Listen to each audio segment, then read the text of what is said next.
Hello again, Steve here, and today I wanted to talk a little bit about video, or actually a podcast I listened to today, but it is in video form on YouTube, and it was Stefan Molyneux and a lady named Dianne West, and they were talking about the Mueller report. Dianne West is some sort of an expert, I guess, on these sorts of things, and she had a lot of good points to make, which is that during this testimony that Mueller went through with, I believe it was Congress, the GOP, especially the Republicans, did not press him on the most important points. And you might think that I'm a little bit black-pilled on this, but I would say, well, of course they wouldn't, basically, if recent past is of any example of how they've been. And just as an aside, by the way, somebody recently made the point in a sort of a put-down way, I guess, that I'm some sort of a basement dweller, because my setup here, my little studio setup, basically looks like a basement because it's got fake light. Well, he's actually right. I am in the basement of my own house, and it's in the corner here where what else is going on in the house is not a distraction.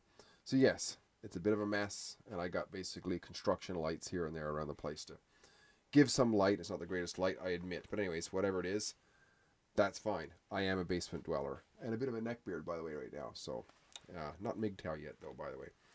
Anyways, as a bit of an aside. Anyway, yeah, so I'm not surprised, really, by what happened. Let me just talk a little bit about why I think I'm not surprised, and how, yes, what Dianne West is saying, but I think it's a rather a natural result, at least if history is any teacher for us, that these sort of things, that large organizations, government, countries, and so on, they eventually corrupt themselves, basically, over time. And even in small organizations, I noticed that in Toastmasters clubs, I've been involved with them for a number of years, and you'll have a club rise up based on a couple of strong personalities. And when it becomes very successful, people from other failing clubs start to show up. And then it corrupts it because it overpowers, because people have left their failing clubs. Instead of fixing their failing clubs, they leave them and they come to the successful club where the fun is. And you see that with America. America was started as basically a club, right? Essentially. I mean, that's what it was started by. It was started by people who were running away from totalitarian dictatorships and monarchies and so on in Europe because they wanted freedom, and they created a club, right? And over time, more and more people want into the club that they didn't build, right? And then what happens is that the virtues and whatnot that built that club get diluted, and then it happens. Then this happens, because what happens is a bunch of grifters move in, right? And if you look at Mueller and all these Democrats and Republicans, they're all a bunch of grifters. That's basically what they are. I mean, I would say that the GOP, the Republicans, are even worse than the Democrats in many ways, and I agree with Dianne on this, that they didn't press him on it, but of course they didn't, because they're grifters, right? They want to perpetuate the sham. You see, because in principle, according to when America started, in principle, the House of Representatives, these are supposed to be people who go there to represent the people who voted them there. And that's what they say when they're going to get voted. I can't believe how dumb people are if we think about it. They keep voting for these people, sending them there, and then they don't take care of their interests whatsoever. Right? I mean, here was a failed coup against a sitting president, and not one Republican questions Mueller on the origins of that coup. I mean, that's shocking. See, at least the Democrats, which Mueller is one of them, basically a communist, they make no bones about the righteousness of their evilness. Like, they believe that their evilness is righteous. So they don't have any hesitation whatsoever. But the Republicans, it seems like they're always trying to make nice and not offend anybody. But they're supposed to, you see, because Democrats are trying to support a democracy, who the founding fathers spoke against, because they knew all the way back to Aristotle and these guys that democracy is not a great idea, because what happens is that everybody wants in. on the vote, even the completely uninformed, so that most people are uninformed and they're voting, which is very, very dangerous. I just talked about earlier about how I knew of a family member who was mentally handicapped with the mental power, the mental strength of a 4-year-old. And he was encouraged by these people who want to get everybody voting to vote. And he voted. He didn't know what 2 + 2 equals, but he was voting. This is what happens in democracy. Everybody wants in on it. And then you have this. It leads to totalitarianism, ultimately. This has been known about for thousands of years. The Republicans, on the other hand, they're supposed to uphold a vestige of an idea of a republic in the American Republican ideal, which is that the individual is sovereign, right? The individual is sovereign, but has the right to outsource his or her vote, sort of proxy vote within Congress, if you will. But he expects his representative to vote for his interest. But the GOP is not doing this. They're not doing this because when they allow this guy Mueller, who oversaw an attempted coup d'etat against a sitting president, and they say nothing. Because grifters of this type, professional grifters, they want to look like, they asked little tidbits here and tidbits there to do with it, but not getting right down to it. Questions like, why didn't you, sir, as head of this FBI investigation, look into what happened to the DNC server, why it was bleach bit and destroyed and so on? Why did you not bring Julian Assange out to testify?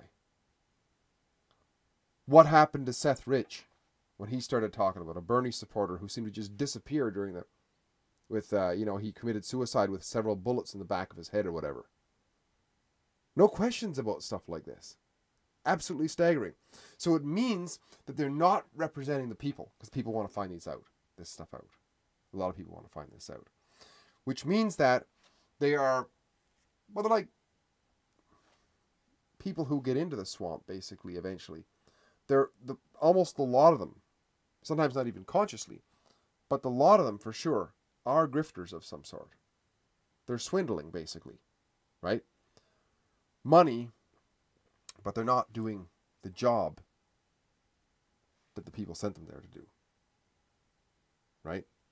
So, yeah, but I would say this is natural. It's natural in a way.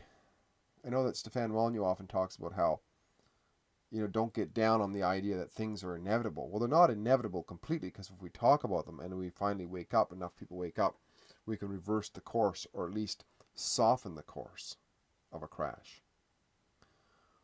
But when we know that any organization that starts out, look at the classic example of a guy who starts a business, right? And then passes it on to his son. And then he passes it on to his son, and so on. Very often there'll be a failure or a contraction of the business, because there's not the energy and the commitment to principle and so on into that, right? So there'll be the tendency of the son to want to skate along and surf off of the hard work and reputation of the father and so on. We see this in universities, where at one time they were actually centers of higher learning and so on, whereas now they have a heritage of that.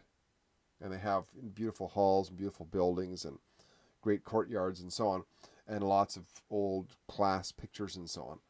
But you have social justice warriors and communists and everything as the professors. They are riding on the hard work and effort of those who were there before, right? In clubs, in social clubs, in organizations and so on. When it was started by committed people who set a principle in place, who maybe didn't take a wage, who just worked, like talk about guys like Thomas Jefferson and these guys. Did they get in there because they had a life pension when they get out? Not likely. They actually believed that they had a higher calling, probably, to create something better than where they came from. And they did, right?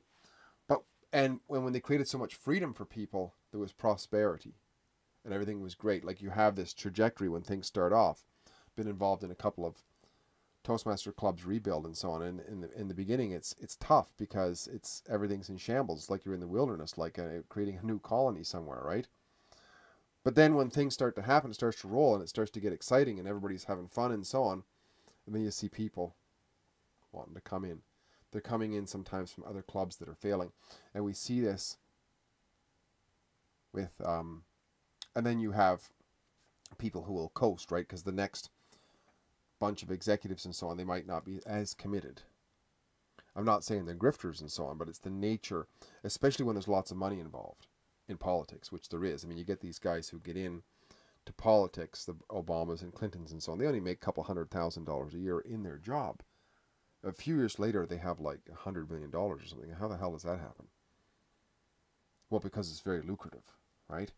And it's a great place for a grifter to be because it's not really a lot of work. I mean, I know of a guy whose mother is a senator, and he grew up in that, and he said they don't work hard. I mean, they get like a chauffeur drives up in the morning and guards all around them and stuff like that, and they sign a few papers during the day and go home. I mean, they don't work very hard, and that's not. I mean, they got to be smart, or they got to have linguistic capabilities and so on, but it's not hard work. So no, I'm not surprised that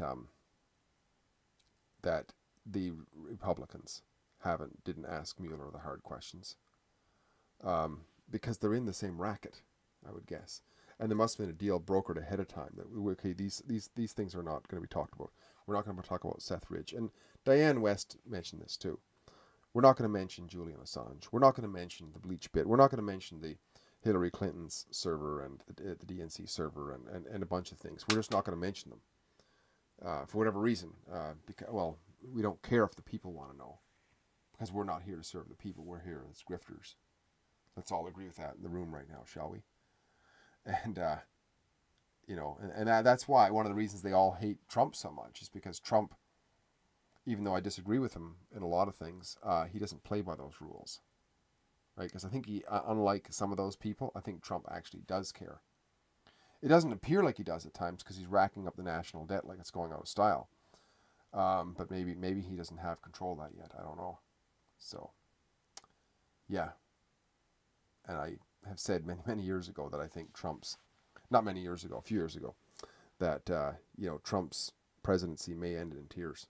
So, but you can go back and watch that. Maybe I'll put a link down below.